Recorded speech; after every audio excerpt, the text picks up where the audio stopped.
Ano ba naman iyang lalaking pakakasalan mo, Dina? Hindi ka masamahan sa pag-aayos ng mga kailangan sa kasal nyo. Parang ikaw lang ang ikakasal Nay, busy lang mo sa trabaho niya si Gary. Hayaan niyo na. Hanggang ngayon ba ay di pa rin kayo boto sa kanya? Ikakasal na ho kami, Nay. Sana tanggapin na ninyo siya. Ay nako, ano ko tatanggapin ang lalaking yun nakikita ko kung paano ka tratuhin? Saka hindi ka ba kinakabahan man lang doon sa sinasabi mong babaeng kaibigan niya na madalas kasama niyo sa mga outing at date niyo? Ay, bakit laging kasama niya ang babaeng yon? Best friend niya ho kasi mula pa pagkabata si Claire, Nay. Tsaka double dates ho yun sa tuwing kasama namin si Claire. May kadate na lang iba si Claire. Tsaka walang kapatid na babae si Gary kaya parang kapatid ng turing niya kay Claire. Basta. Iba ang kutob ko dyan sa kaibigan niyang iyan. Mag-ingat ka dyan. Iba ang hilatsa ng mukha ng babaeng iyan. Kung ako lang, hindi ako sangayon sa pagpapakasal niyo agad ni Gary. 1 taon pa lang kayo mag-boyfriend at girlfriend. Hindi mo pa lubos na kilala ang taong yon. Aba, hindi porket 36 ka na ay magmamadali ka ng magpakasal sa kung sinong lalaki na lang na mag-alok ng kasal sa'yo. Nay, kayo na mismo nagsabi. 36 na ho ako. Lampas na ako sa kalendaryo. Ayoko namang lumampas pa pati sa loto o bingong edad ko bago ako mag-asawa. Ang mga kaibigan ko may mga asawa at anak na lahat. Gusto ko rin namang magkapamilya, Nay. Naiinggit ako kay na Marina na may mga asawa at anak na. Tsaka Nay, mabait ho si Gary. Hindi niya ako sasaktan o lolokohin. Ay, subukan niya lang saktan ka o lokohin. Ipapakain ko siya sa kilala kong aswang. Isusumbong ko siya sa mga malonso. Ipapalapa ko sila ng buhay sa kanila. Ano ba ang pinagsasasabi niyo dyan, Nay? Hanggang ngayon ba naniniwala pa rin kayo sa paratan ng albularyong kaloy na yon? Tigilan na nga ninyo yan. Baka mamaya makarating kay Marina yung sinasabi ninyo tungkol sa pamilya ng asawa niya. Magtampo pa sa akin yon. Oh, siya. Hindi na. Nagbibiro lang ako Masyado kang sensitibo pagdating dyan. Alam naman ng lahat na hindi totoo ang mga pinagkakalat na chismis ng albularyong yon. Wala naman nang naniniwala sa aswang sa panahon ngayon.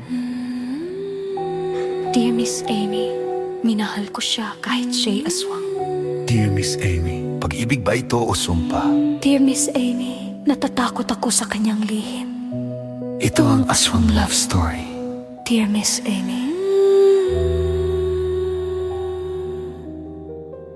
May kasabihan na walang lihim na hindi nabubunyag. Kung may 2 tao raw na nakakaalam sa isang lihim, malaki na ang posibilidad na masiwalat yon. Pero paano kung ang sikreto ay magdulot ng panganib sa sandaling mahayag ito? Mas gugustuhin mo bang hindi malaman ng totoo o isusugal mo ang lahat kapalit ng paglabas ng katotohanan? Dear Miss Amy, magandang araw po sa inyo. Ako po si Nika, isang avid fan ng channels nyo. Pinanunood ko rin po ang iba pang YouTube channels nyo na Kwentong Takip Silim, Sityo Bangungot, Aswang Radio, Aswang Confessions, Aswang Diaries at ang Sityo Pangil. Tungkol po sa karanasan ng ninang at ninong ko ang kwento ko sa inyo. Itago na lang natin sila sa pangalang Dina at Michael. Nangyari po sa isang probinsya sa Visayas ang lahat ng ito almost 20 years ago. Si Dina at Michael ay matalik na magkaibigan noong mga bata pa sila. Magkaklase sila mula elementary hanggang high school. Madalas sa tampulan ng tukso ang dalawa. Tinutukso si Michael na bansot, payatot at tigyawat dahil sa height at itsura niya. Samantalang si Dina ay madalas tuksuhin higante at poste dahil ito ang pinakamatangkad sa klase nila. Kaya naman kapag magkasama sila, kapre at nuno sa punso ang bansag sa kanila ng mga bullies nila. Tagapagtanggol nilang isa't isa hanggang sa umalis ng isla si Michael at ang pamilya niya matapos ang high school graduation. Hindi na sila nagkita pa ni Dina sa nakalipas na 2 dekada.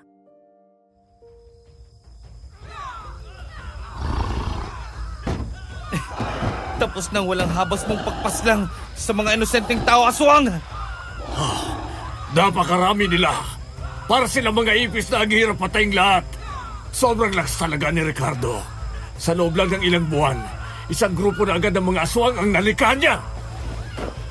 Kailangan nating sabuhin ng holy water ang mga bangkay na naiwan ng mga aswang na to.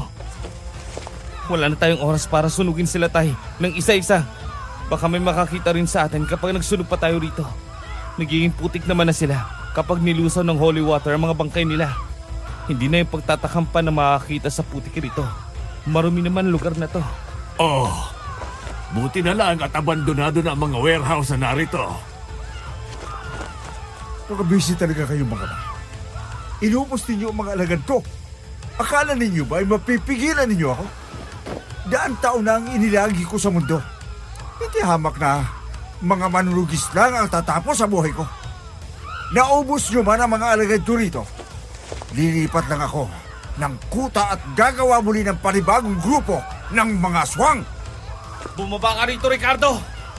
Harapin mo kami! Duwag ka! Hinayaan mo mapaslang ang mga alagad mo para lang mailigtas ang sarili mo.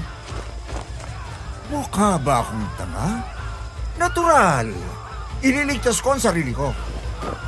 Hindi ako nabuhay ng ganito katagal para lang mapatay ng isang tulad mo. Magkikita pa tayong muli, manunugis!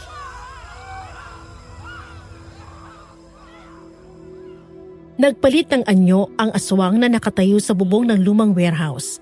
Lumabas sa mga pakpak nitong kamukha ng pakpak ng mga paniki. Lumitaw ang matutulis na mga pangil. Humaba ang mga tainga. Nagbistulang bolang pula ang mga mata at naging humpak na parang wala ng laman ang buong mukha. Mistulang patalim ang mahaba at matutulis na mga kuko. Binaril ni Michael ang aswang. Nakaririndi ang matinis na sigaw nito bago sumising-hasing na lumipad palayo. Tay, habulin ko si Ricardo. Hindi siya pwede makatakas. Siya ang pinuno ng mga aswang na to. Hanggat buhay siya, makakahawa pa siya ng iba at dadami ulit ang mga alagad niya. Hindi natin tuloy ang mapupusa ang mga aswang hanggat buhay ang pinuno nila. Mag-iingat ka, Michael. Susunod ako pagkatapos kong linisin ang mga bangkay ng aswang rito. Sige, Tay. Sandali, Michael. Dalhin mo itong pana at mga palaso ko. Hindi mo siya pwedeng barilin habang lumilipad siya. Baka may matamaang sibilyan ang ligaw na bala mo. Panain mo na lang siya. Hindi ako kasing asintado mo, Tay. Pero sige, dadalhin ko na rin yan. Salamat. Tapusin mo na ang pag-aasik ng lagim ng aswang na yun, anak. Oo, Tay. Sumakay si Michael sa motorsiklo niya at mabilis na sinundan si Ricardo. Hindi na gaanong makalalayo ang aswang dahil tinamaan ito sa tadyang at hita ng mga bala niya. Ibinabad sa holy water ang mga balang gamit niya. Tiyak na hindi yun mahuhugot ng aswang mula sa loob ng katawan nito. Patuloy na magdurugo ang sugat ito hanggat hindi nito nabubunot ang mga bala. Hindi nito mapagagaling ang sarili. Sapat na yon para manghina ito. Sa ibang aswang, iglap ang epekto ng bala niya. Patay agad ang mga yon. Pero para sa isang tulad ni Ricardo na pinuno ng mga aswang at daan taon nang nabubuhay, mas kaya nitong tiisin ang epekto ng bala niya. Inihinto niya ang motorsiklo sa likod ng lumang junkyard. Banda ron niya nakitang bumagsak si Ricardo. Maingat na sinundan niya ang mga patak ng dugo. Tumigil siya sa likod ng patong-patong na mga gulong at kinakalawang na bakal.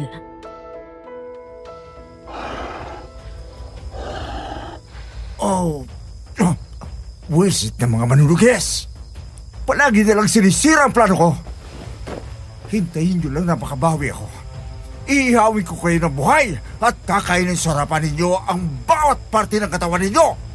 Hindi ka na magkakaroon pa ng pagkakataong makabawi, Ricardo. Dito na nagtatapos ang walang kwentang buhay mo. Tingnan mo nga naman ang pagkakataon. Ang pagkain ko na ang lumalapit sa akin. Tama nga sinabi ng nanay mo sa akin. Masyado kang padalos-dalos ng kilos. Wag na wag mong mababanggit ang nanay ko. Wala kang karapatan. Hindi mo siya kailanman nakilala. Sigurado ka, Michael? Hanggang ngayon ba ay hindi mo pa rin natutuklasan ang koneksyon ko sa nanay mo? Napakahina naman. Walang kwentang pagiging investigador mo. Matagal ko nang napatay ang aswang na pumatay sa nanay ko. Pinugutan ko ng leeg ang manananggal na yon matapos ko siyang mahuling kinakain ng isang sanggol. Naipaghiganti ko na si nanay at tutuparin ko ang pangako ko sa kanya na tutugisin ko ang lahat ng aswang na tulad mo! Bobo ka talaga. Bobo ka, Manunuges. Hindi mo pinatay ang pumatay sa nanay mo. Pinatay mo ang mismong nanay mo. Isa siyang manananggal. Dating nobya ko siya. Siya rin mismo ang aswang. Nakala mong pumatay sa sanggol na kapatid mo at sa nanay mo. Kinain niya ang kapatid mo. Nang mahimasmasan siya, ay nagsisi siya sa ginawa niya. Kaya tumakas siya. Pinalabas lang ng tatay mo na pinatay rin siya ng aswang. Hindi yan totoo! Sinungaling ka! Hindi ako maniniwala sa isang aswang! Bakit hindi mo tanungin ang tatay mo? Alam niya ang totoong katauhan ng nanay mo. Tinalikuran ni Ophelia ang pagiging aswang dahil sa kanya. Pero sa uli, mas nanaig pa rin ang pagkagutom ni Ophelia sa laman ng bagong silang na sanggol. Sanggol na siya mismo ang nagluwal. Manahimik ka, aswang!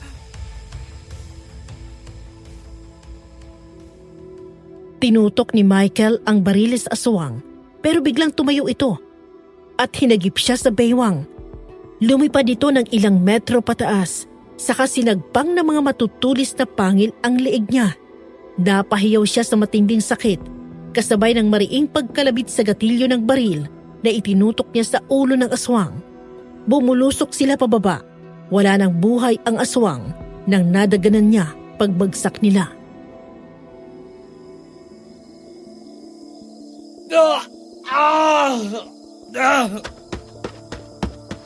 Michael! Michael, anak! Nasaan ka? Michael! Diyos ko, Michael! Anong nangyari? Nakagat ka ng aswang! Tay, sabihin niyong totoo. Tay, si nanay ba? Si nanay ba? Huwag ka na muna magsalita. Kailangang hugasan natin agad ng holy water ang sugat mo bago pa kumalat ang laso ng aswang sa katawan mo. Mabuti at mineril mo agad siya. Hindi ganon kalalim ang kagat niya. Sandali, nasa na ba ang first aid kit natin? Alam ko, nilagay ko dito sa bag yun eh. Eto anak, tisin mo lang ang sakit ha.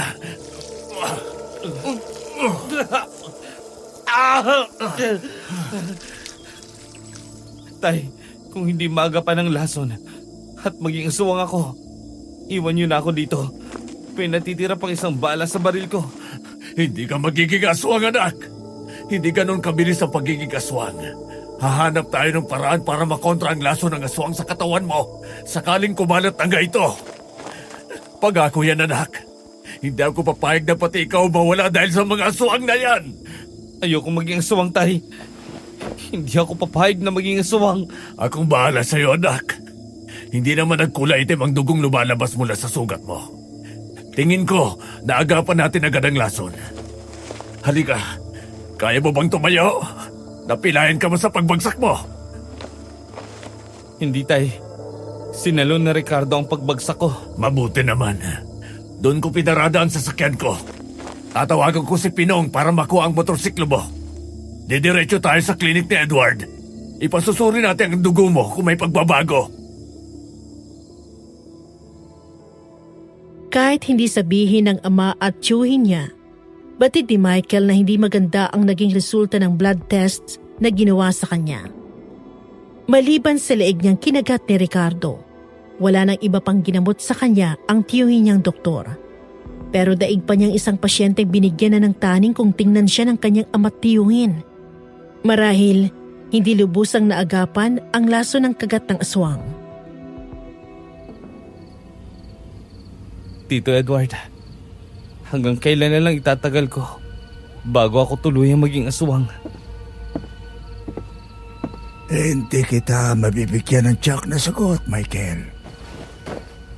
Karaniwan ay 3 o higit pang kagat mula sa isang aswang ang kailangan para mahawa ang isang ordinaryong tao at maging aswang rin ito.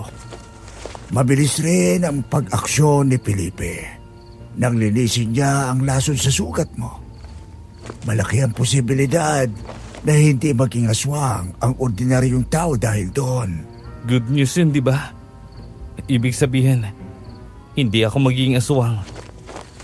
Pero bakit parang hindi kayo natutuwa? Tulad ng sabi ko, kung sa ordinaryong tao yun nangyari, hindi siya magiging aswang. Pero Michael, hindi ka ordinaryong tao. Iba ang epekto sa iyo ng kagat ng aswang. Noon ko pa dapat inamin sa iyo ang totoo, Michael. Patawarin mo ako. Nawalan ako ng lakas ng loob. Napakalaki ng kasalanan ko sa iyo. Hindi ko alam kung mapapatawad mo ako. Tay, Kung noon pa man ay ginawa ko ng nararapat, hindi sana naging ganito ang buhay ng pamilya natin. diretso niyo na po ako. May kinalaman ba ito kay nanay? At sa pagkamatay niya? Ha? Paano mo nalaman? Edward, sinabi mo na sa kanya? Wala akong sinasabing kahit na ano sa kanya. May sinabi si Ricardo na alam kong imposibleng nangyari. Kung totoo yun. Hindi ako naniniwala sa sinabi niya tungkol kay Nanay Tay. Imposible yun. Sabihin mo hindi totoo yun. Hindi siya aswang, di ba? Tinangay ng manananggal ang katawan niya, kaya hindi natin siya nailibing kasama ni Baby Rap Rap, di ba? Yun ang sinabi mo sa akin nun. Patawarin mo ako, anak. Nagsinungaling ako. Hindi ko kayang aminin sa iyo ang totoo nun. Napakabata mo pa doon. Ayokong kabuhian mo ang nanay mo.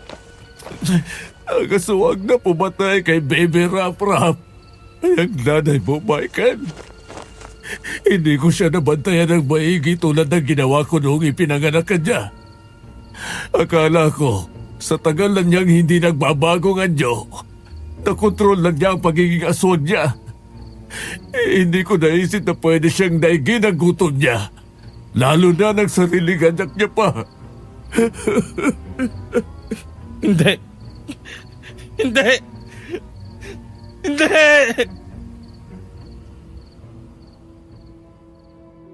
Tumalikod sa ama si Michael. Sa labis na pigati, galit at pagsisisi ay malakas na sinuntok niya ang pinto ng klinik. Hindi maikukumparang sakit na nararamdaman ng kamao niya sa sakit na sumakop sa puso niya. Totoo ang lahat ng sinabi ni Ricardo. Aswang nga ang nanay niya. At siya mismo ang pumuslang dito. Huwag mong sisihin ang sarili mo sa nangyari, Michael. Hindi rin gugustuhin ni Ophelia na patuloy na mabuhay bilang aswang kung nasa katinoan pa siya. Kusa siyang lumayo sa inyong mag-ama dahil natakot siyang pati kayo ay masaktan niya. Hindi niya rin kayang patawarin ang sarili niya sa ginawa niya sa kapatid mo. Nilamon siya ng pagsisisi at pagkasuklam niya sa sarili hanggang sa tuluyan na siyang mawala sa katinuan. Dahil doon, nadaig ng aswang ang buong katauhan niya. Nagabing paslagin mo ang manananggal na yon. Hindi na siya ang iyong ina, Michael. Na hindi ka na niya nakilala noon. Wala na siyang ipinagkaiba kay Ricardo. Kung ako ang naunang nakakita sa kanya, ganun din ang gagawin ko. Pero si nanay yun, Tay. Si nanay yun. Akala ko na ipaghiganti ko ng pagkamatay niya at ni Baby Rap Rap. Pero siya pala yun. Ako ang pumatay kay nanay. Siya pala yun. Hindi ko siya nakilala. Patawarin mo ako, anak. Hindi ko kayang sabihin ang totoo sa'yo. Alam kong sisisihin mo ang sarili mo kahit hindi dapat. Nang gabing mawala si Baby Rap Rap, ay ang gabing tuluyan na rin nawala sa atin ang nanay mo, anak. May isa ka pang dapat malaman, Michael. Ano yun, Tito Edward? Pinanganak na aswang si Ophelia. Hindi siya dating tao na nakagat lang ng aswang. Katulad siya ni Ricardo. Purong aswang. Purong aswang? Kung ganun, pati ikaw. Huwag kang matakot sa akin, Michael. Oo. Pinanganak kami ni Ophelia ng mga aswang. Pero hindi ko kailanman kumain o tumikiman lang ng laman o dugo ng tao. Dahil doon, hindi ko kayang magbago ng anyo. At wala rin akong lakas o kapangyarihan ng isang aswang. Ang mga magulang namin ay parehong aswang. Tumakas kami ni Ophelia sa baryong kinalakihan namin dahil gusto naming magkapatid na maging normal na tao. Nagawa naman namin yon. Pero nakilala ni Ophelia si Ricardo. Si Ricardo ang nagkikayat kay Ophelia na tumikim ng dugo ng tao. Nangyari yun bago kami nagkakilala ng nanay mo. Isa na akong manunugis nang magtagpo kami. Sa halip na patayin siya, naawa ko sa kanya dahil siya mismo ang humihilig sa akin. Natapusin ko na ang buhay niya. Ayaw niyang patuloy na maging aswang. Pero dahil sa pagtikim niya ng dugo, hindi na niya mapigilan pa ang pagbabagong anyo niya sa tuwing masisinagan siya ng bilog na buwan. Paano niyo na itago yun habang lumalaki ako? Wala akong natatandaan kakaiba kay nanay noon. Dahil tinitiyak niya na nasa loob na siya ng bahay pagsapit ng gabi. Lalo na kapag full moon. Nilalagyan din ni Felipe ng asin ang lahat ng pinto at bintana ng bahay ninyo kapag bilog ang buwan. Binubuhusan niya rin yun ng holy water. Hindi makalapit ang nanay mo sa mga pinto at bintana para makalabas. Ang mahalaga lang naman ay ang makaiwas sa sinag ng buwan si Ophelia para hindi siya mapilitang magbago ng anyo. Hindi ko nagawa ang lahat ng yon. Nagabing sakbalin niya si Baby Ruff. Sa sobrang pagod at puyat ko na gabing yon, nakatulog agad ako at nakalimutan kong bantayan ng maigi ang nanay at kapatid mo. Hindi mo kasalanan yon, Felipe. Alam ni Ophelia ang magyayari pero kusa niya pa rin binuksan ang bintana at bumilad sa sinag ng buwan. Ang kahinaan niya ang bitsa ng buong trahedyang yon. Magiging aswang ba ako dahil naman ako yun kay nanay? Yun bang ibig mong sabihin kanina, Tito Edward? Hindi ako ordinaryong tao, kaya iba ang epekto sa akin ng kagat ni Ricardo? Oo, Michael. Dahil sa kagat ni Ricardo, mabilis ang nagising ang dugong aswang mo. Pero kung hindi naman ako titikim ng dugo o kakain ng tao tulad mo, posible rin hindi ako magbago ng anyo at tuluyang maging aswang, di ba? Hindi ko sigurado, Michael. Base sa blood test mo, di na normal ang dugo mo. Halos pareho na ito ng dugo ng nanay mo nang pag-aralan ko yon nung matapos niyang tumikim ng dugo. Kaya hanggat maaari, iwasan mong masinaga ng bilog na buwan. Kung ganun, pareho lang pala ng katapusan ni nanay ang magiging katapusan ko. Hindi, anak. May paraan pa. Gagawin lang natin ang ginawa namin noon ng nanay mo. Kailangan mo lang umiwas sa sinag ng bilog na buwan. Kontrolin mo ang aswang para hindi ito lumabas at kumain ng tao. Gayahin mo ang ginagawa ni Edward.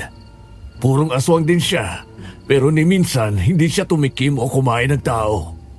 Na kaya niyang gawin yun, makakaya mo rin.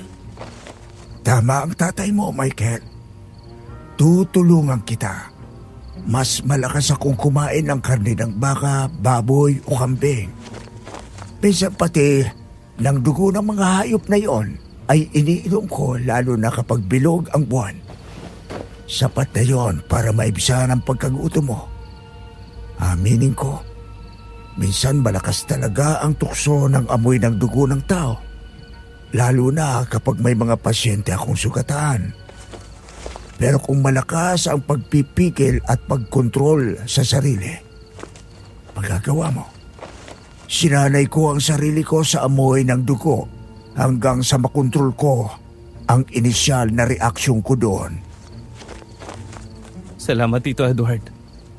Pero sa sandaling maramdaman kong mas lumalakas ang pagiging aswang ko, tapusin na niyo kagad ako bago pa ako makapanakit ng ibang tao.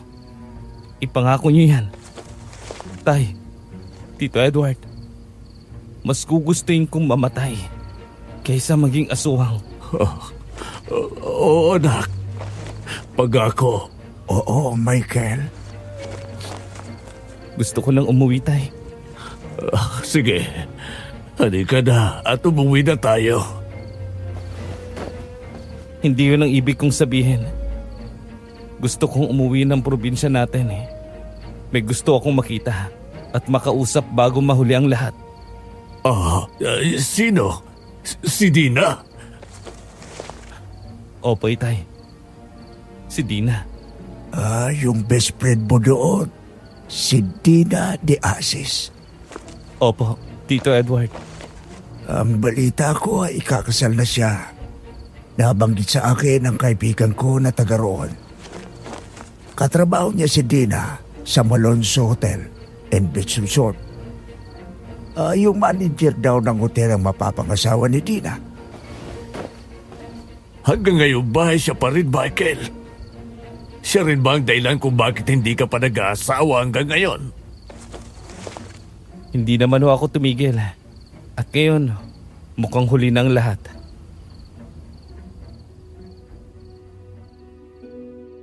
Patapos na ang wedding reception ni Dina at Gary na magpaalam si Gary kay Dina na may kakausapin lang itong ibang bisita.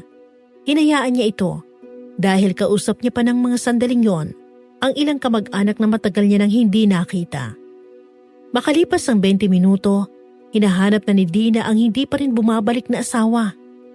Susundan na sana niya si Gary sa direksyong tinuro nito kanina nang lumapit sa kanyang nanay niya na mukhang konsumido na.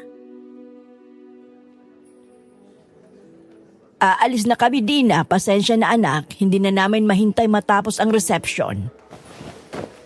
Patapos na rin naman ho talaga to, Nay. Pero bakit aalis na kayo? Pagod na ba kayo? Magpahinga muna kayo sa hotel room namin ni Gary. Nako, hindi na. Mas mabuting umuwi na kami. Lasing na ang tatay mo, ang kulit kasi. Sinabihan ko nang wag nang uminom ng alak. Abay nakipagsabayan pa sa mga tiyuhin ni Gary. Nasaan ba si Gary nang makapagpaalam na kami? Dito rin naman kayo sa hotel matutulog ngayong gabi, hindi ba? Oho, bukas pa ang alis namin papunta sa isla kung saan mag-honeymoon kami. O siya, ngayon na ako magpapaalam. Pagbalik niyo sa susunod na linggo, dumaan kayo ni Gary sa bahay. Oho, Nay. Sige na, puntahan mo na si Gary. Baka magwala na ang tatay mo kapag hindi ko pa iniuwi sa bahay. Mukhang uulan pa. Mahina pa naman ang mata ni Tito Anding mo sa pagmamaneho sa gabi. Mas mahihirapan siya kapag naabutan kami ng ulan. May kausap si Gary kanina na mga dating kaklase niya. Sandali ho, hahanapin ko lang. Ay parang nakita ko siya kausap si Claire doon malapit sa restroom kanina. Sige ho, pupuntahan ko lang siya. Dina, magpapaalam na kami ni Lucio, sabi ni Yaya. Panay na raw ang ubo at iyak ni Nika. May sinat na rin. Baka dalhin na namin siya sa ospital kapag tumaas pang lagnat niya pag-uwi namin. Pasensya na kung mauuna na kaming umalis. Baka kasi abutan pa kami ng ulan sa daan. Ay naku, kawawa naman ang inaanak ko. Sumabay pang ubo sa pagingipin niya. Nasaan na ba si Gary? Magpapaalam na kami. Sandali lang, tatawagin ko lang siya. May kausap kasi siyang bisita kanina. Babalikin ko kayo rito. Bilisan mo, Dina. Naghahanap na ng kaaway ang tatay mo.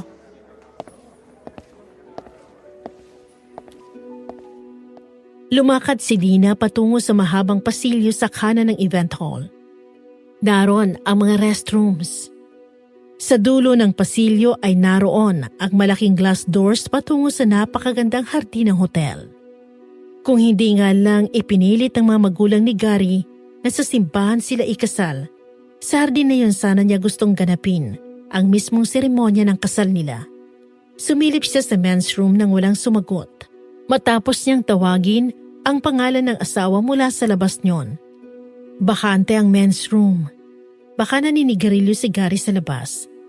Non-smoking kasi ang event hall at kabisado niya ang asawa. Malamang kanina pa ito nagtitiis na huwag manigarilyo. Paglabas ng pinto ay may naulinigan siyang mahinang mga boses mula sa gitna ng pabilog na hardin. Parang boses ni Gary ang isa sa mga nagsasalita. Tinuntun niya ang direksyong pinagmumulan ng mga boses. Pwede bang kumalma ka, Claire? Kasal ko ito. Huwag kang gumawa ng skandalo. Lasing ka na. Umuwi ka na.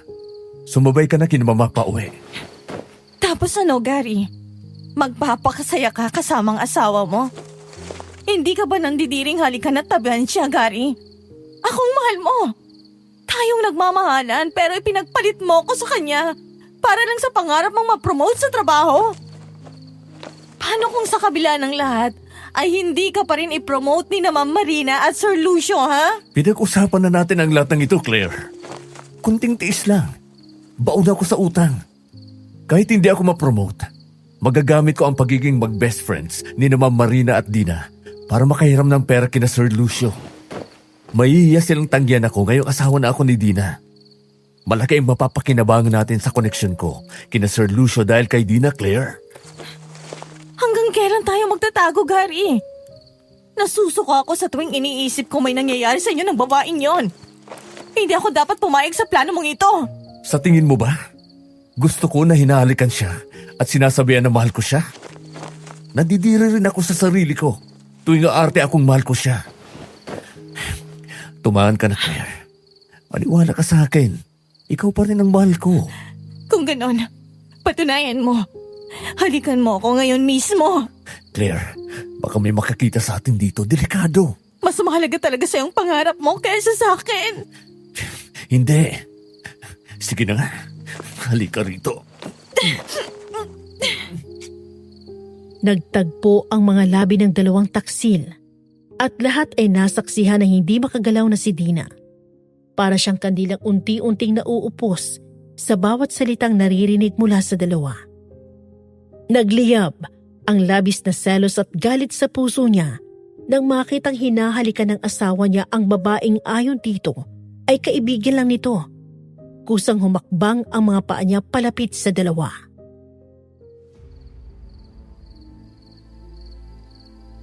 Walang hiya kayo? Manloloko? Ang kapal na mukha niyo. Sa mismong kasal ko pa? Ang baboy niyo! Walang hiya! Dina! Dina! Huminahon ka, Dina. Mali ka ng akala. Si Claire ang humalik sa akin. Hindi ko sinasadya, Dina. Patawarin mo ako. Nadala lang ako ng kalasingan ko. Maniwala ka sa akin. Walang namamagitan sa amin ni Gary. Sinungaling! Sinungaling kayo! Aray! Dina! Walang hiya ka, Gary! Sinungaling ka! Manloloko! Wala akong kasalanan dito, Dina. Lasing lang si Claire kaya niya nagawa yun. Patawarin mo ako, Dina. Hindi ko na uulitin. Ako na lang ang lalayo sa kanya, sa inyo. Nagtapat siya ng damdamin pero sinabi kong ikaw ang pinipili ko, Dina. Ikaw ang mahal ko. Kaibigan lang talagang tingin ko sa kanya. Ikaw ang pinakasalan ko, hindi ba? Huwag ka nang mag-deny. Narinig ko kayo. Narinig ko lahat. Oh. Sinungaling ka. Manloloko. Yan! Isaksak mo sa baga mong singsing mo. Tapos ng palabas mo. Alam ko na ang totoo. Magsama kayo ng kabit mo! Dina!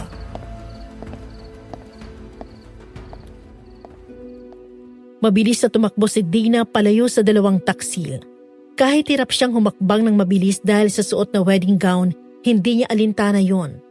Ang tanging pakay niya ay ang makalayo roon. Ayaw niya rin may makakita sa kanyang kapamilya o kaibigan niya, kaya hindi na siya bumalik sa loob ng event hall. Wala siyang malinaw na destinasyon ang tumakbo palabas ng hotel.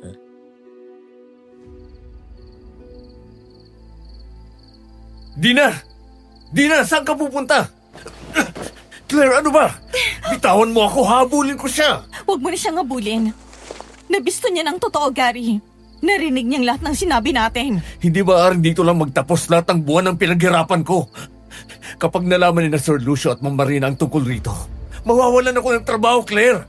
Hindi niya pakikinggan ang kahit na anong sasabihin mo sa kanya ngayon. Tumakbo siya palabas ng hotel. Ano? Maghahabulan kayo sa labas? Mas malaking iskandalo yon. Ako na maghahanap sa kanya. Ang mabuti pa, bumalik ka muna sa loob at magpaliwanag ka kung bakit maagang umalis si Dina. Sabihin mo biglang sumamang pakiramdam niya. Kaya umakyat na siya sa hotel room niyo. Patapos na rin naman ang reception. Oh, sige. Pero tsaka ba napakikinggan ka niya? Ako nang bahala doon. Anong sasabihin mo? Nakaupo si Michael sa loob ng sasakyan niya. Nakaparada yon sa parking lot ng convenience store na katapat lang ng hotel. Nag-ipon pa siya ng lakas ng loob na sumilip sa wedding reception ni Nadina. Wala siyang balak manggulo. Wala rin siyang balak magpakita sa babae. Gusto lang niyang masilayan kahit mula sa malayo ang mukha ni Dina. Kahit hindi niya ito makausap o malapitan, kontento na siyang mamasdan ito. Parang nang-aasar pa ang langit nang lumabas siya ng sasakyan dahil biglang kumulog at kumidlat. Sinundan pa yun ng malakas na pagbuhos ng ulan. Sasakay na sana ulit siya sa kotse nang mahagip ng mata niya ang isang babaeng nakatayo sa labas ng hotel. Humahangos at tumawid dito ng kalsada, nakasuot ng wedding gown at humahagulhol. Hindi nito alintana ang paparating na truck. Mabilis na tumakbo si Michael at hinagip sa baywang ang babae para iiwas sa humahagibis na sasakyan. Pareho silang bumagsak sa gilid ng kalsada. Ligtas na nakaiwas mabunggo ng truck. Imbes na huminto ay lalo pang binilisan ng truck ang pag-andar noon.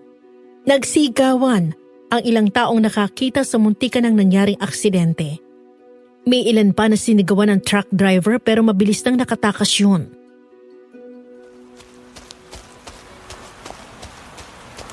Dina, ayos ka lang ba?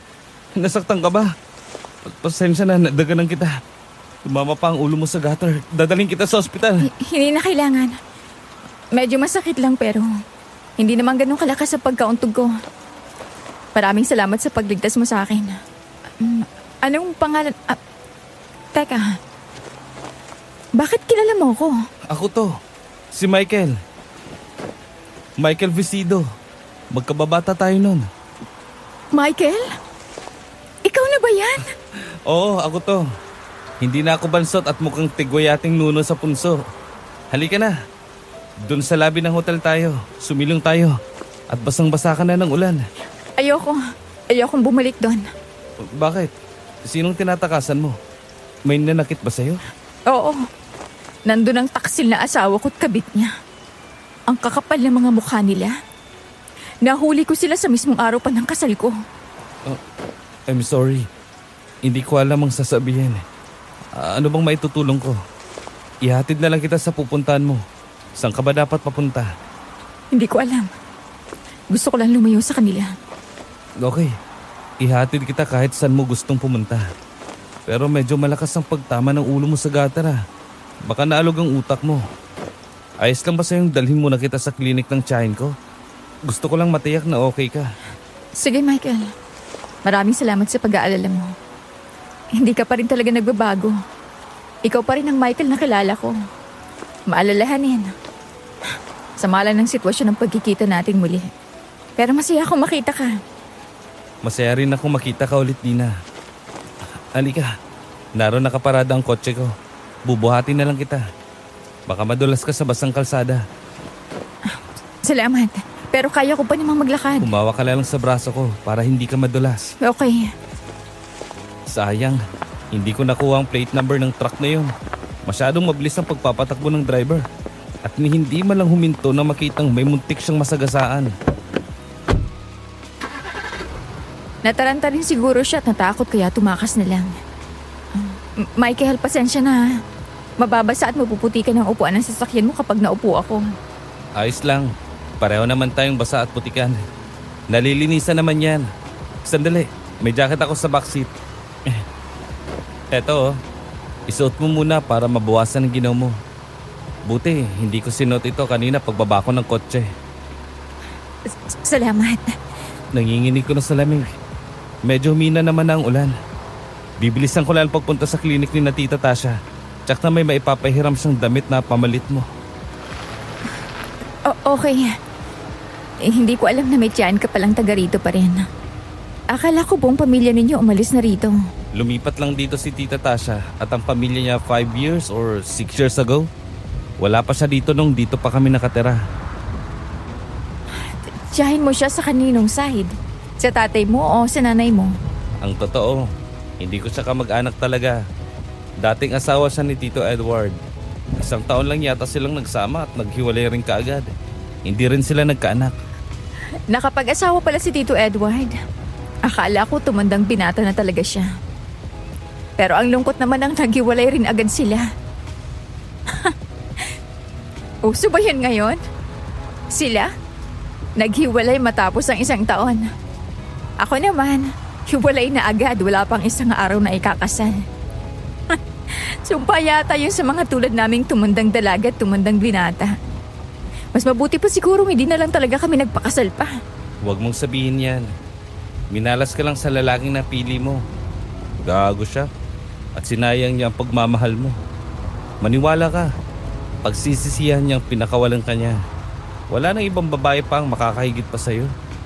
Kapag binalikan niya sa isip ang gabing to, gugustuhin niyang bumalik ang oras at baguhin lahat ng maling desisyon niya. Masarap pakinggan ang sinasabi mo pero duda ako kung mangyayari yon. Ginamit niya lang ako, Michael. Gusto lang niyang mapalapit sa pamilya ng best friend kong si Marina.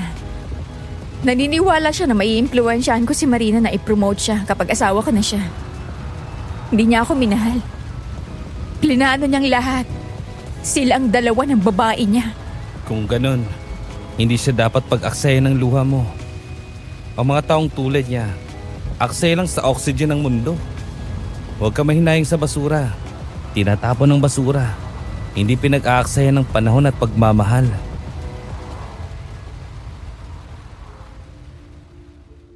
Sarado na ang klinik ng tiyahin ni Michael nang dumating sila doon. Pero dahil nasa likod lang naman ng klinik ang bahay nito, lumabas ang matandang babaeng doktor at binuksan ang klinik para sa kanila. Pinahiram nito ng damit ang basang-basang si Dina bago nito suriin ang babae. Ginamot din nito ang mga gasgas sa balikat at braso ni Dina. Si Michael naman ay umakyat sa apartment na nasa 2nd floor ng klinik para doon magpalit ng damit. Doon siya nakatira habang narito sa bayan.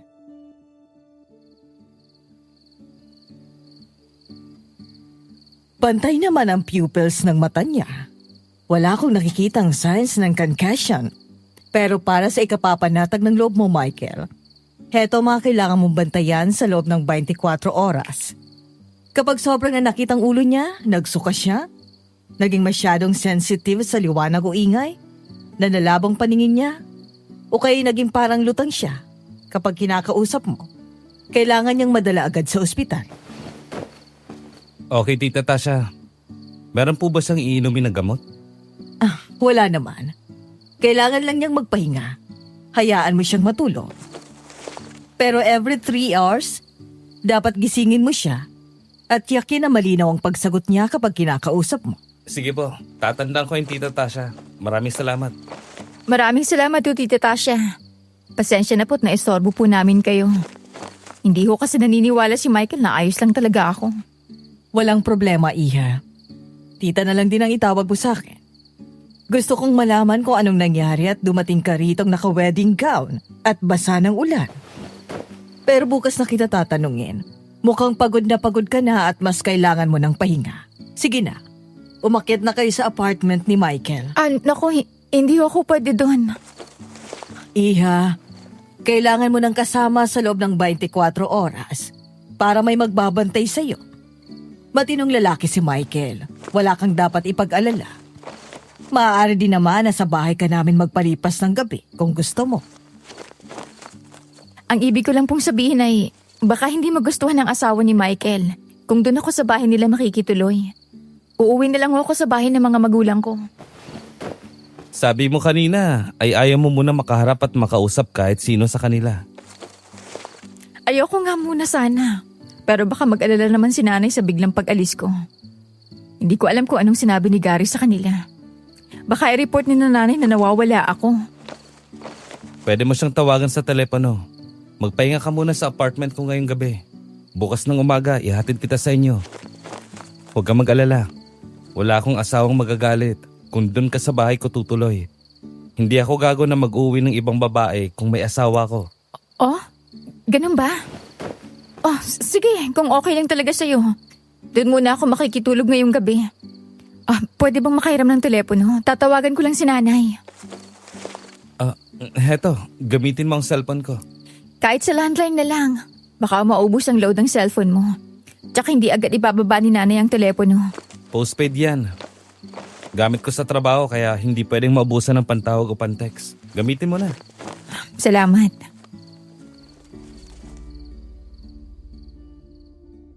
Umakyat sina Michael at Dina sa apartment ni Michael matapos magpaalam kay Tita Tasha. Pagpasok sa apartment ng binata ay tinawagan agad ni Dina ang ina. Tulad ng sinabi niya, maraming ang tanong at pagtatalak ng nanay niya nang matuklasan at taliwas sa sinabi ni Gary ang tunay na nangyari sa biglang pag-alis niya sa hotel.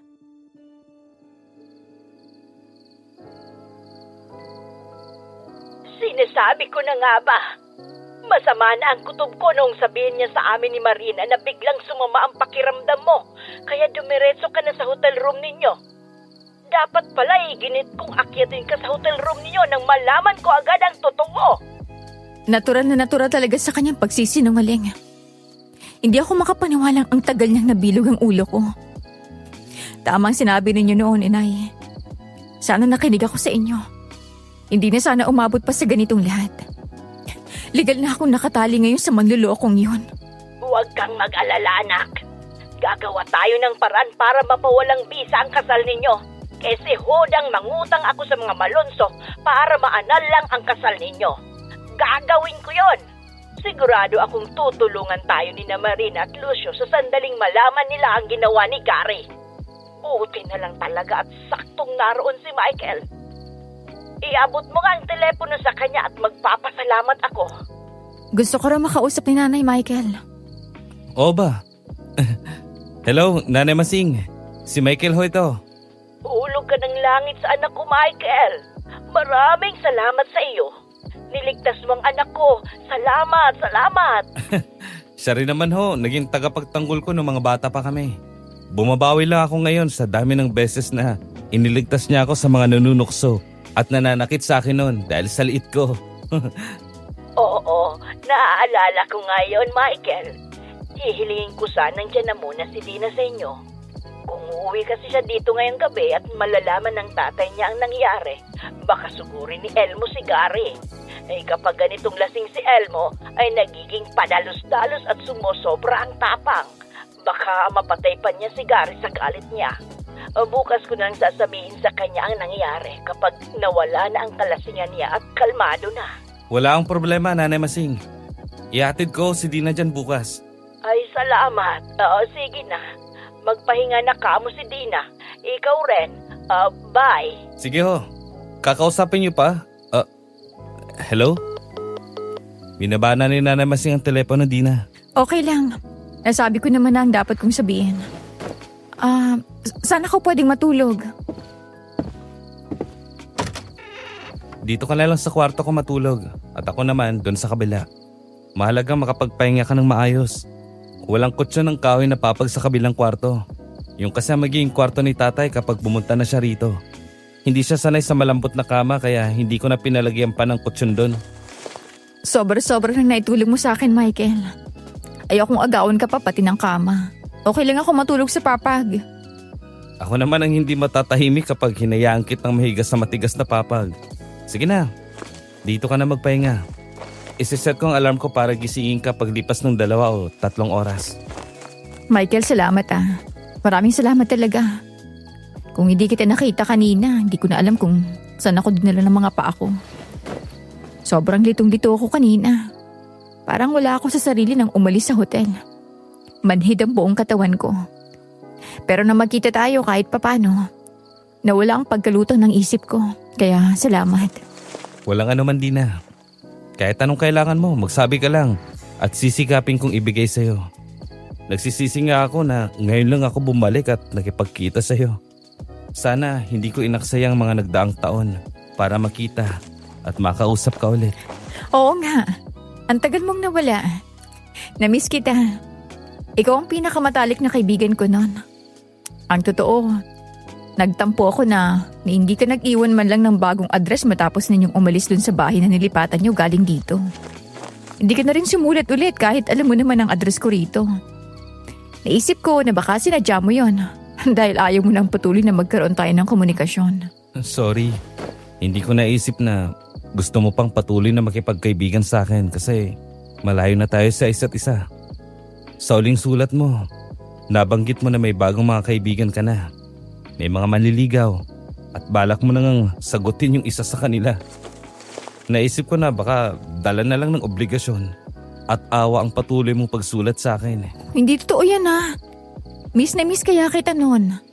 Kahit nagkaroon na ako ng mga bagong kaibigan noon, ikaw pa rin yung pinaka-best friend ko. Sa'yo ko lang naman na ikikwento lahat eh. Ikaw ang lagi kong kakampi at alam ko na kung narito ka bago ko pa sinagot si Gary, mabibigyan mo na agad ako ng warning tungkol sa kanya. Mahusay kang kumilatis ng tao eh. Natuloy mo ba yung pangarap mo noon na maging investigador? Oo, investigador na ako ngayon. Police investigator ka na? Hindi, private investigator lang. Akala ko gusto mong maging pulis din tulad ni Mang Felipe.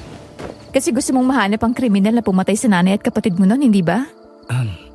Nahanap ko na ang pumatay kay Baby Rap Rap. Nabigyan ko ng hustisya ang pagkamatay niya. Sige na, magpahinga ka na. Okay. Good night. Good night.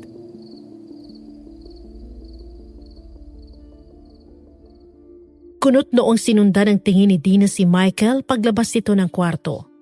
Bigla nag-iba ang mood ng lalaki nang mabanggit niya ang nanay at kapatid nito. Hanggang ngayon ay dala-dala pa rin ito ang bigat ng trahedyang dinanas ng pamilya nito noong 15 anyos pa lang ito. Humiga na siya sa kama ng binata. Akala niya ay hindi siya agad makakatulog dahil sa lahat ng nangyari sa kanya ng araw na yon. Pero sa sobrang pagod, dala ng sari-saring emosyon, nakatulog kaagad siya pagpikit niya. Buong magdamag ay ilang beses na ginising siya ni Michael tulad ng bili ni Tita Tasha.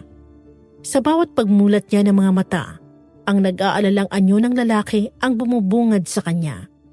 Lalo tuloy niyang naramdaman ang sakit at pait sa dibdib sapagkat sa halip na ang bagong asawa niya ang nakikita niyang nakatunghay sa kanya nang may pag-aalala, ang dating matalik na kaibigan niya ang naroon.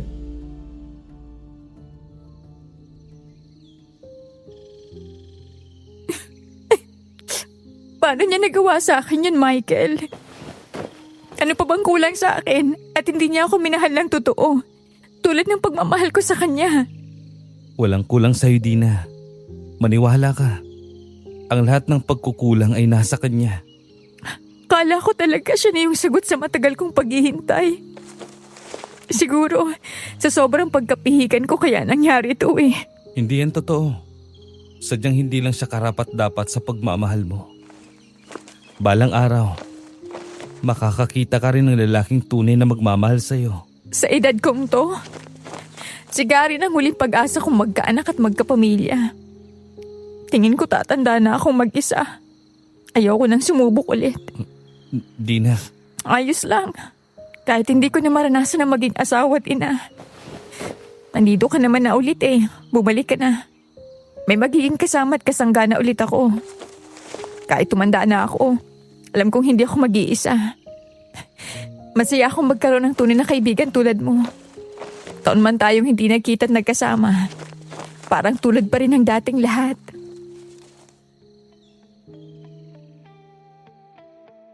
Marahang tumangulang si Michael.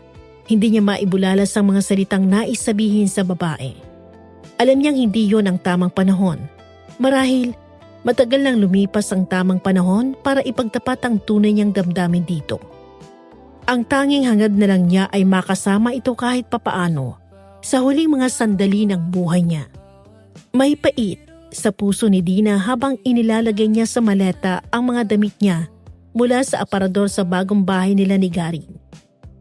Kung hindi lang niya kailangan kunin ang lahat ng mga gamit at damit niya roon, ayaw na sana niyang tumapak pa sa bahay na yon. Ang bahay na magiging saksi sana ng bagong buhay niya bilang isang asawa ay nagsisilbi na lang na mapait na alaala ng peking pag-ibig ni Gary sa kanya. Ang backpack lang na naglalaman ng mga mahalagang gamit at papeles niya ang dadalhin niya ngayon. Bukas ay ipakukuha niya sa mga tiyuhin at pinsan niya ang lahat ng baleta at mga kahon na inimpake niya ngayon. Wala roon si Gary nang dumating siya. Malamang naroon na naman sa bahay ni Claire ang taksil niyang asawa.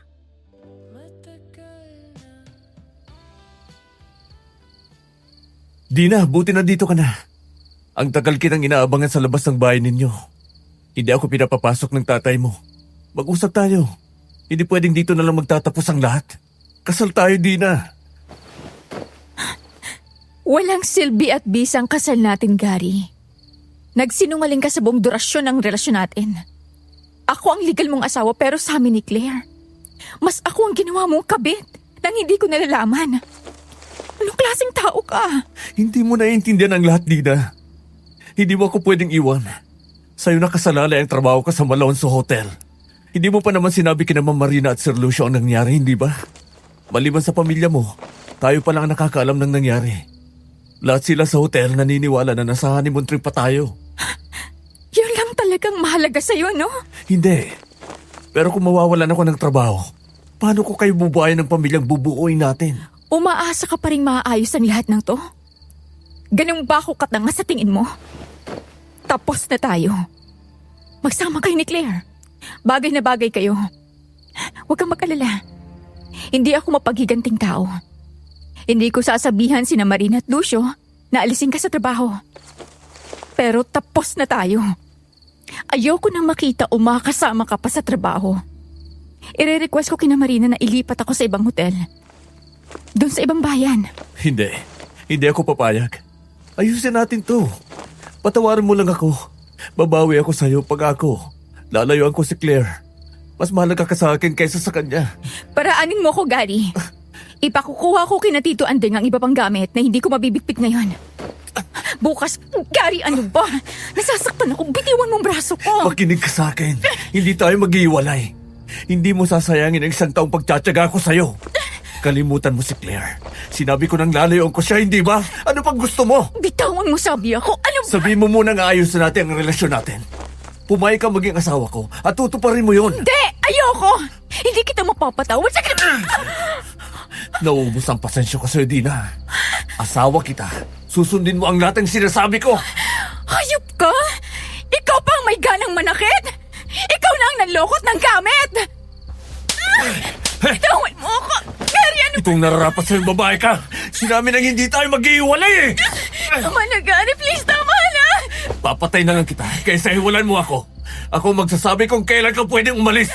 Ako ang masusunod sa relasyong ito! Gary! Anong ginagawa mo? Sisirain niya ang lahat ng plano natin, Claire. Ayaw niya makinig sa akin. Ito ang dapat sa babaeng ito. Matututo na siya sa susunod.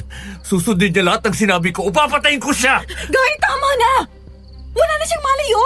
Baka mapatay mo siya! Wala akong pakialam. Pesting babae ito! Gary, parang hindi na siya humihinga. Ha? Ano? Hindi. Nagpapanggap lang yan. Dina! Dina! Hoy! Gary, napatay mo siya! Anong gagawin natin? Manahimik ka nga! Ang ingay mo! Hindi ako makapag-isip. Gary, ayoko makulong ka! Hindi ako makukulong! Gagawa tayo ng paraan para palabasing namatay siya sa aksidente. Aksidente? Anong aksidente? Bugbog sarado siya at duguan. Makikita sa autopsy ang dahilan ng pagkamatay niya. Hindi. Kailangan walang makakita sa bangkay niya. Alam ko na. Dalhin natin siya sa dagat at itapon doon. Sasabihin ko na nalunod siya nang sumakay kami sa bangka. Sa kabilang isla ang honeymoon namin. Wala pa naman nakakaalam na hindi yun natuloy. At saka... Akala ko ba alam na ng pamilya niyang totoo? ikaw ang paghihinalaan nilang lumunod sa kanya. Hindi sila maniniwala na sumama siya sa'yo papunta ron. Buwisit talaga. Buwisit! Buwisit! Wala pa kayong kapitbahay sa buong kalyeng to. Pawang bakanteng lote ang mga katabi nyo. Ano kaya kung sunugin na lang natin ang bahay nyo at palabasin kasama siyang nasunog sa loob nito? Walang makakakita agad na nasusunog ang bahay, kaya walang tatawag ng bombero. Malakas na napamura si Gary. Nangihinayang sa ginastos sa pinatayong bahay. Pero sa huli, sumang-ayon ito sa plano ni Claire. Nagsalang si Claire ng kawaling puno ng mantika at itinodo ang lakas ng apoy ng kalan. Si Gary naman ay binuksan ang mga scented candles sa kwartong kinaroroonan ni Dina at inilagay ang mga kandila sa tapat ng kortina at malapit sa kobre kama. Inayos nilang bangkay ni Dina para magmukhang nakatulog lang ito sa gitna ng kama. Saka sila mabilis na umalis ng bahay. Subalit hindi pa sila lubos na nakakaalis ng kalye kung saan naroon ang bagong bahay ni Dina at Gary nang makasalubong nila ang isang motorsiklo. Lumingon sa kanila ang lalaking sakay ng motorsiklo. Kaya tiyak nilang namukhaan sila noon. Natarantang mabilis na pinasibad palayo ni Gary ang sasakyan. Sindak na inihinto ni Michael ang motorsiklo niya sa tapat ng nasusunog na bahay. May usapan sila ni Dina. Nasusunduin niya ito doon matapos itong mag-impake ng mga gamit nito.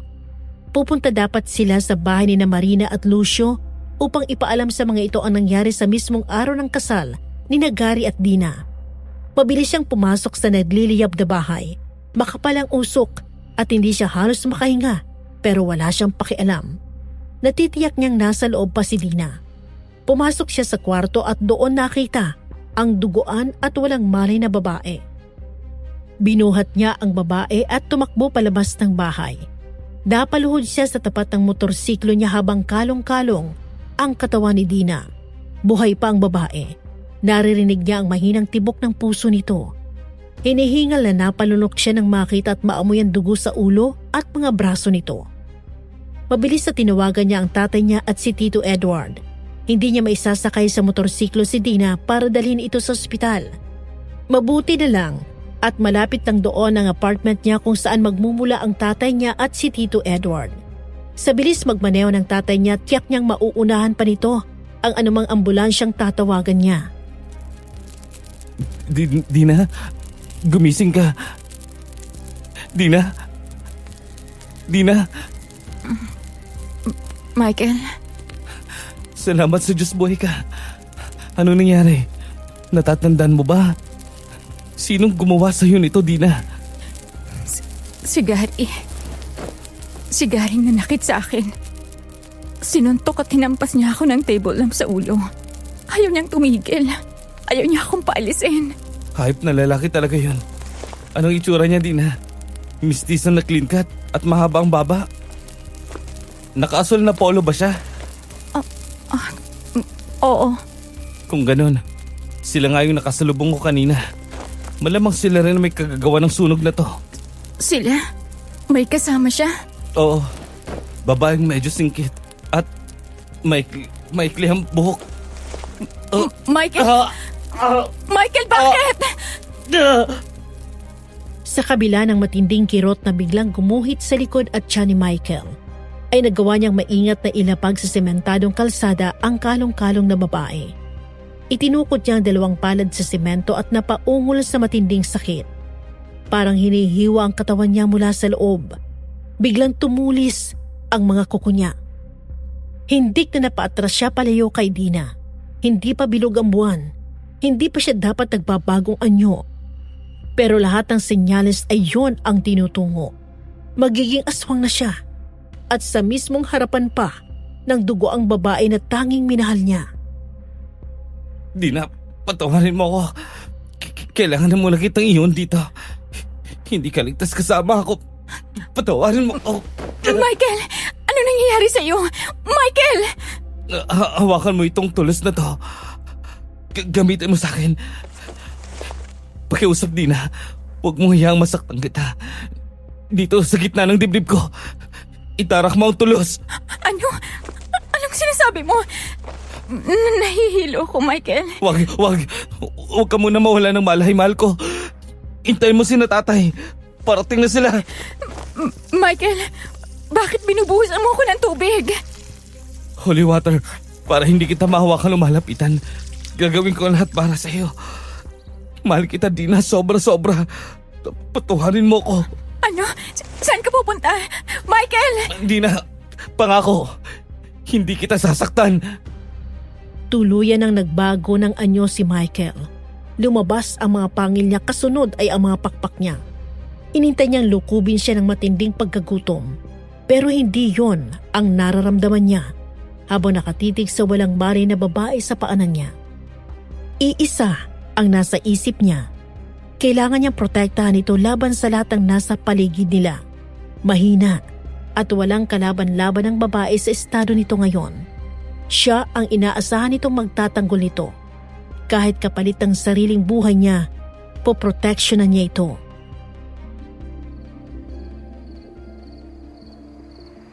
Natawagan ko na ang mga bumbero.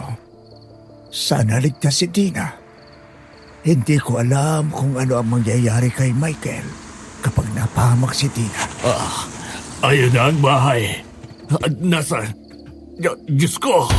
Si Michael! Aswang na si Michael! Bilisan mo, Felipe. Bilisan mo. Kakagitin niya si Dina. Barilin mo na siya! Baka patamaan ko si Dina.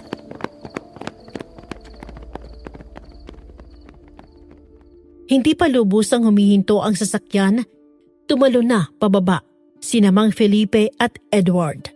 Mabilis nilang nilapitan ang aswang na nakatayo sa harapan ng nakahandusay sa semento na si Dina. Walang malay ang babaeng duguan at halatang biktima ng pambubugbog. Namamaga ang buong mukha nito. Pasa-pasa ang duguan din ng mga braso. Nanlilisik ang mga matang nilingon sila ng aswang at sumingasing sa kanila. Sa bawat pagtatangka nilang lapitan ng babae, ay inihaharang ni Michael ang katawan nito sa harapan ng babae.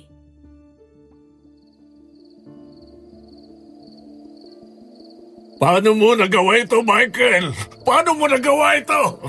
Lumayo ka sa kanya, Michael. Hindi ka namin hayaang kainin siya. Hindi. Hindi ko gagawin yung kay Dina. Akin siya. Akin si Dina. Lumayo kayo sa Dina ko. Papaslangin ko ang sino mang lumapit sa kanya. Anong sinasabi mo? Balak mo bang gawin siyang aswang rin? Kahit ang daday mo ay hindi yun tinangkang gawin sa akin. Michael, mahal mo si Dina, hindi ba? Hayaan mo kami iligtas siya.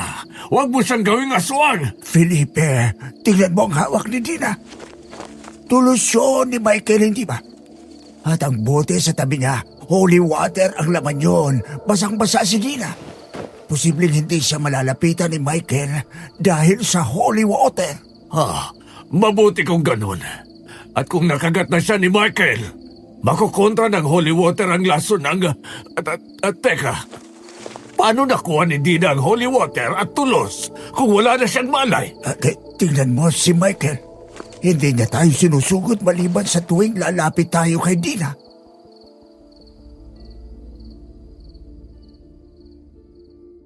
Nagtatakang sinuri ni Mang Felipe at Edward ang buong tagpo. Ang itsura ni Michael ay hindi sa isang aswang na gutom at pinoprotektahan ang pagkain nito. Base sa posisyon at iniaakto ni Michael, sila ang iniisip itong banta sa kaligtasan ng walang malay na babae. Marahil sa kalituhan nito dahil sa pagbabagong anyo, hindi sila nito nakikilala. Pero malinaw, nakilala nito si Dina. Hindi namin sasaktan si Dina, Michael. Ako ito, ang tatay mo. Tinawagan mo ako para tulungan si Dina, hindi ba? Doktor ako, Michael. Ako ang tiyuhin mo. Naandito ako para gamutin ang mga sugat ni Dina. Pinapunta mo kami rito. Natatandaan mo ba? Si Dina. Iligtas si Dina. Tulungan si Dina. Oo. Iyan ang gagawin namin. Kaya hayaan mo kaming lapitan siya at dalhin sa ospital. Michael! Nasaan ka? Michael! Michael, nasaan ka? Michael! Dina! Dina, iha! Makinig ka sa akin! Mang Felipe! Tulungan niyo ako! Nasaan si Michael? Ano yan? Sino yan? Iyan si Michael sa harapan mo, Dina! Isa siyang aswang! Michael? Si Michael ka?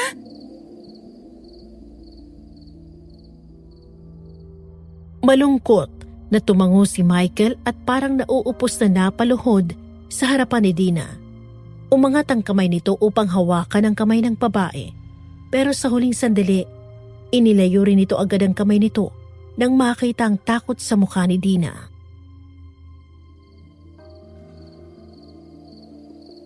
Dina, si Michael ba ang may gawa niyan? Sinaktan ka ba niya? Hindi ho. Si Garrick may gawa nito.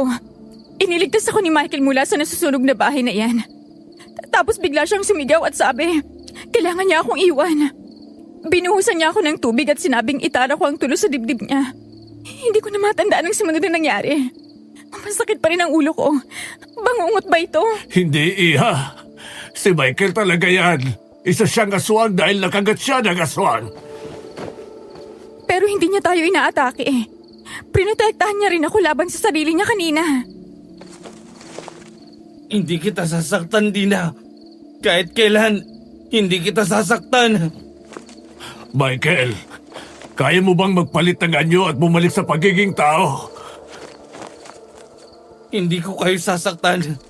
Hindi ako kakain ng tao. Lalayo na lang ako sa inyo. Hindi mo kailangan... Michael! Huwag kang umalis! Bumalik ka rito, Michael!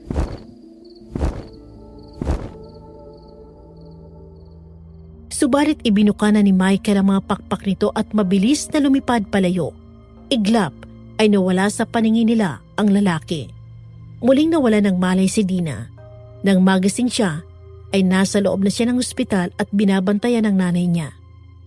Ayon dito, dinala raw siya doon ni Mang Felipe at Edward matapos siyang iligtas mula sa nasusunog na bahay nila ni Gary. Inilahad ni Dina ang lahat ng ginawa ni Gary sa kanya. Tumawag sila ng pulis at inireport ang lalaki.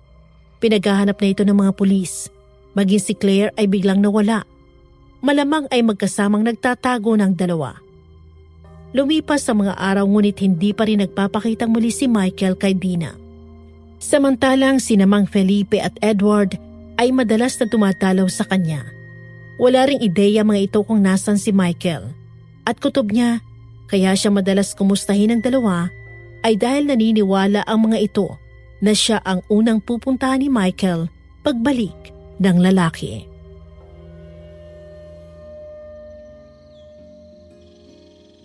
Kumusta ka na, Dina? Hindi na gaanong namamaga ang mukha mo. Oo nga.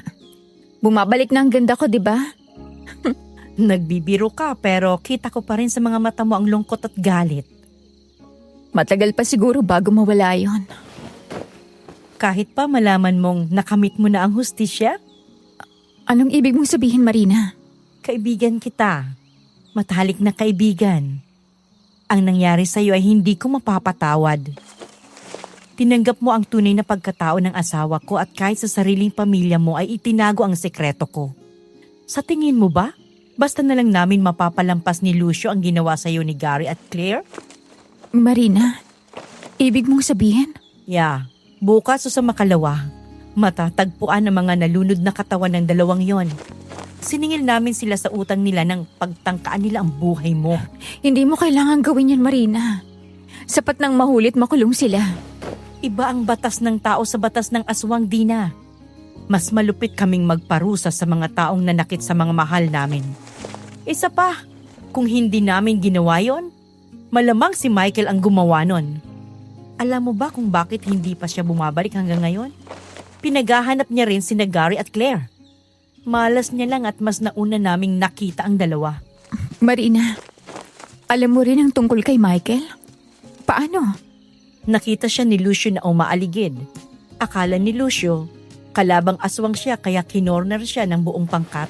Sinaktan niyo siya? Hindi siya masamang aswang. Alam ko. Kinausap muna namin siya at nalaman nga namin kung sino siya sa'yo. Huwag kang mag-alala. buhay at ligtas siya. Anumang araw ay malamang magpakita na siya sa'yo. Yun ay kung hindi ka natakot sa kanya.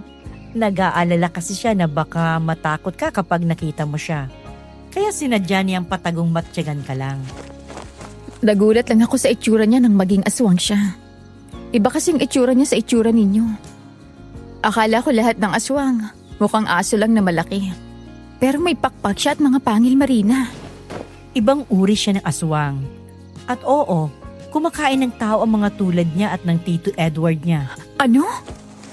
Ang totoo, kalaban ng mga kauri ko ang mga tulad niya. Pero kung hindi siya kakain ng tao, hindi namin siya atakihin. Nasa kanya ang desisyon. Tiyak ko na hindi siya kakain ng tao, Marina. Nagawa nga niyang hindi ako kagatin ng magbagong anyo siya sa unang pagkakataon. Sabi ni namang Felipe, bihira daw mangyari yon. Lalo pa't hindi pa marunong magkontrol sa sarili ang isang bagong aswang. Totoo yun. Napakahalaga mo sa kanya para mapaglabanan niya ang pagkagutom at uhaw niya sa dugo ng tao. Pero mag-iingat ka pa rin, Dina. Naalimpungatan si Dina nang marinig ang malakas na kalabog sa bubong ng bahay nila. Kumakabog ang dibdib na mabilis siyang bumangon at nagtungo sa bintana. Muntik siyang mapatili sa gulat nang biglang lumitaw roon si Michael. Matamang pinag-aaralan nito ang anyo niya. Para bang naghihintay lang ito na paalisin niya.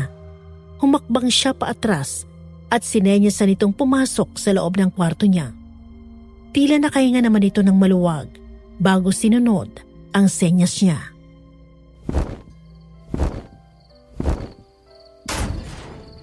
Hindi ka natakot sa akin? Hindi na. Ngayong alam ko nang ikaw pa rin yan. Kahit ano pang itsura mo, ikaw pa rin si Michael. Oo. Sa kahit anong anyo. Kilala pa rin kita. Aswang o tao, mahal pa rin kita. Ha? Huwag ka mag-alala. Alam kong hindi tayo pareho ng nararamdaman. Kaibigan lang ang tingin mo sa akin. Tanggap ko yan. Hindi ko rin hinihiling na mahalin mo ako. Ang totoo, bumalik ako dito sa bahayan natin para lang makita ka. Hindi ko nga inaasahan na magkakaharap tayo nung gabi ng kasal mo. Kontento na sana ako noon na masdang ka mula sa malayo. Gusto ko lang matiyak na masaya ka sa piling ng lalaking mahal mo. Pero ang ending, niligtas mo ako mula sa kanya. Parang sa tuwing nagtatagpo tayo, nililigtas mo ako. Hindi mo na kailangang patuloy na bumawi sa mga nangyari sa atin nung mga bata pa tayo. Ginawa ko yun noon kasi mahalaga ka rin sa akin. Salamat. Michael, ano nang balak mong gawin? Sabi ni Mang Felipe, mga manunugis kayo ng aswang. Kaya mo pa rin bang gawin yun kahit isa ka na rin sa kanila? Mas magiging madali na nga para sa akin ang tugisin sila. Dahil sa anyo at lakas ko ngayon bilang aswang. Ganun nga rin ang sabi ni Marina nang tanungin ko siya kung bakit kapwa aswang ang hinahanting ng pangkat nila. Hindi naman kumakain ng tao ang uri ng aswang ng kaibigan mo. Tagaprotekta sila ng kalikasan. At lahat ng naninirahan dito, puno o hayop man. Ligtas ka kapag kasama mo sila. Masaya akong naging kaibigan mo siya. Hindi na ako mag-aalala, mawala man ako sa tabi mo. Aalis ka na? Babalik ka na ba sa panunugis ng mga aswang? Oo, pero babalik ulit ako dito. Aba, dapat lang. Kung hindi, ikaw ang tutugisin ko. Gusto mo bang maranasang lumipad? Lilipad tayo? Bubuhatin mo ko? Hindi ka ba mabibigatan sa akin? Hindi. Takot ka ba sa matataas na lugar? Hindi. Sige, gusto kong lumipad kasama mo. Magsuot ka ng jacket na itim. Malamig dun sa itaas. Sa buong buhay ni Dina, ang gabing yon ng paglipad nila ni Michael ang isa sa mga pinaka-memorable niyang alaala. Maingat at mahigpit ang pagkakayakap ng mga bisig ni Michael sa kanya. Ni isang segundo, hindi siya natakot na baka mapitawan siya nito at bumulusok siya pababa sa lupa. Habang nasa himpapawid, napawi ang lahat ng sakit, pait at bigat na dinadala niya mula pa noong gabi ng kasal niya. Parang walang ibang nilalang sa buong mundo kung hindi siya at si Michael lang. Kinabukasan, umalis na si Michael at ang pamilya nito sa bayan nila. Pero bago ito umalis, nag-iwan ito ng sulat na nangangakong babalik ito. At kasama noon ay ang numero ng cellphone nito. Tumawag o mag-text lang daw siya kung may kailangan siya at lilipad agad ito pabalik sa tabi niya.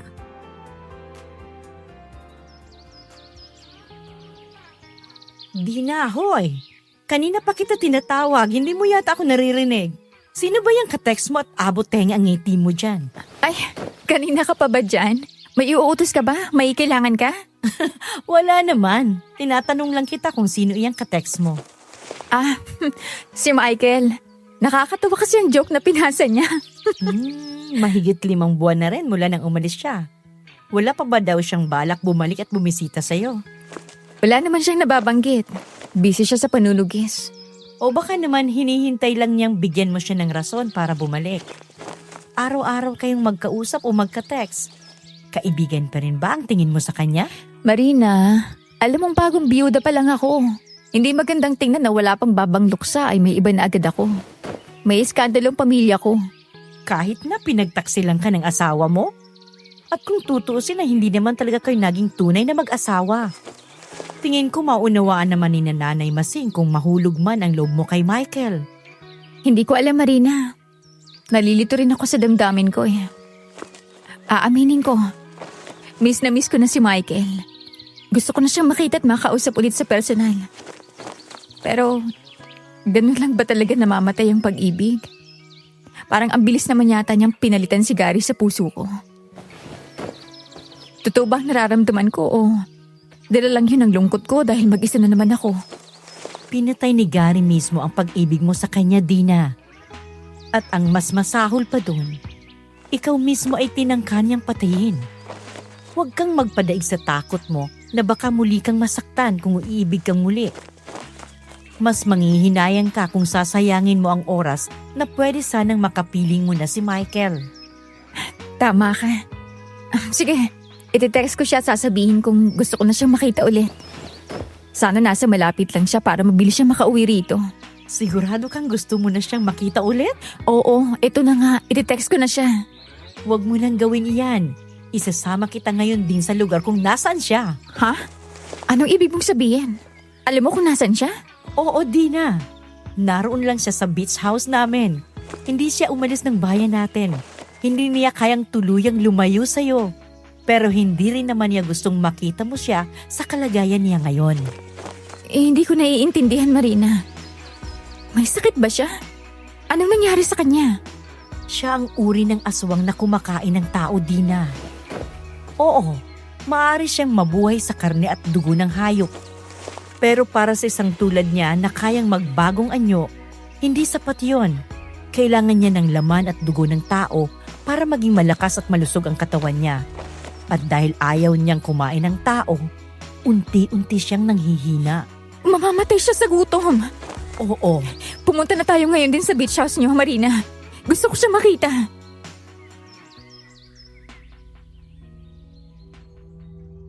Mabilis ang paglubha ng kalagayan ni Michael.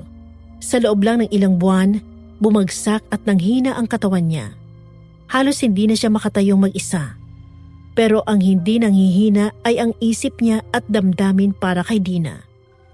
Kahit nakaratay na siya sa kama sa loob ng beach house ng mga Malonzo, pinatatawa at pinagagaan pa rin niya ang kalooban ni Dina sa pamamagitan ng pagtawag at pag-text dito. Hindi niya gustong mag-alala ito, kaya sinisikap niyang gawing masigla at malakas ang boses sa tuwing kausap ito sa telepono. Bumukas ang pinto ng kwarto niya at pumasok ang tatay niya. May dala itong tray ng pagkain at inumin.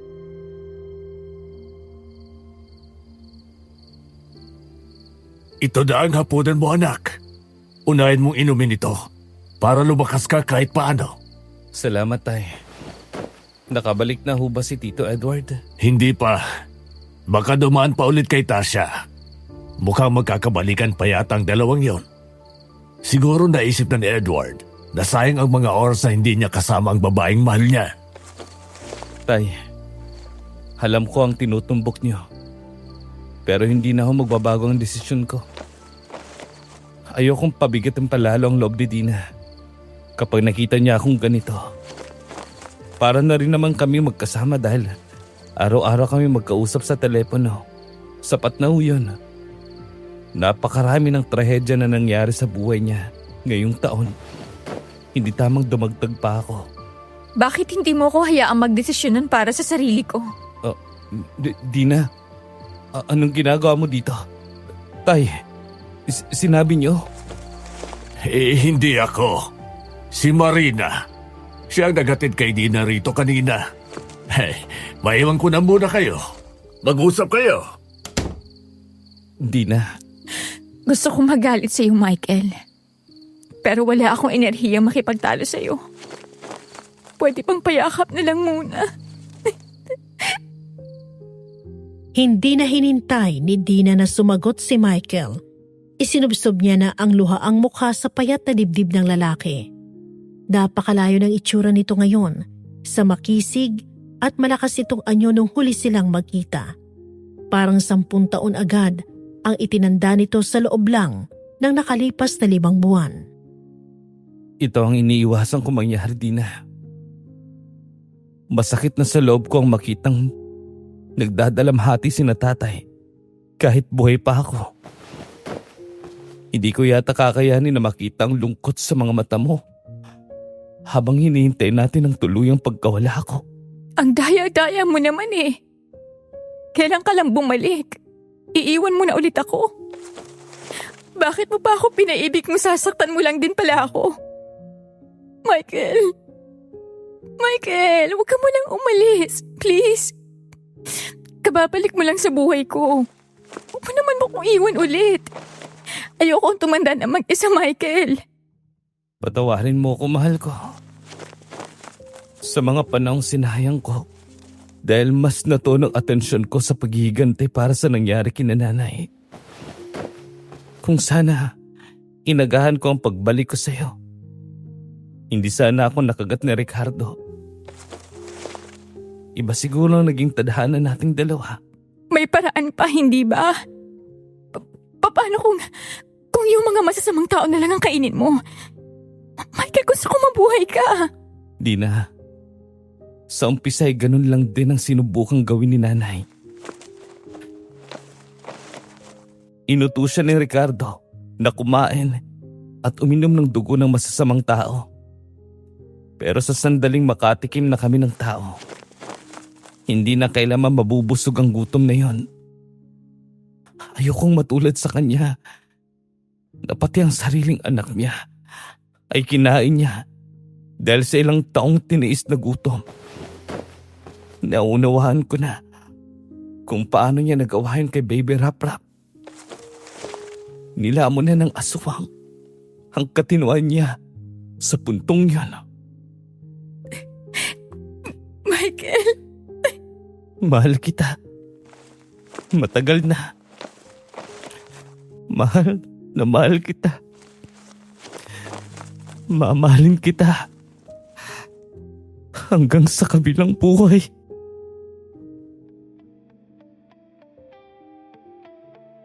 Makalipas lang ang ilang araw ay binawian na ng buhay si Michael. Natagpuan siya ni Dina na payapang nakapikit sa gitna ng kama. Imunting ngiti sa mga labi.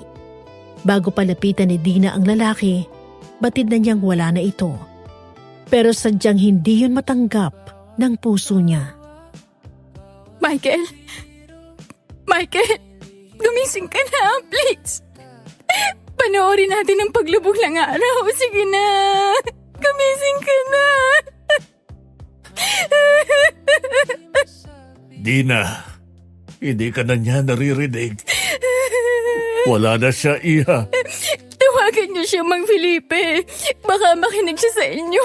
Pabalikan niyo siya, Mang Felipe. Hayaan na natin siyang magpahinga, anak. Tapos na ang paghihirap niya. Hayaan na natin siya. Mahal ko siya. Mahal na mahal ko siya. Baka hindi niya yun alam, Mang Felipe. Hindi ako sigurado kung alam niya yun. Kailangan niya marinig yun mula sa akin, Mang Felipe. Alam niya yun, anak. Alam niya.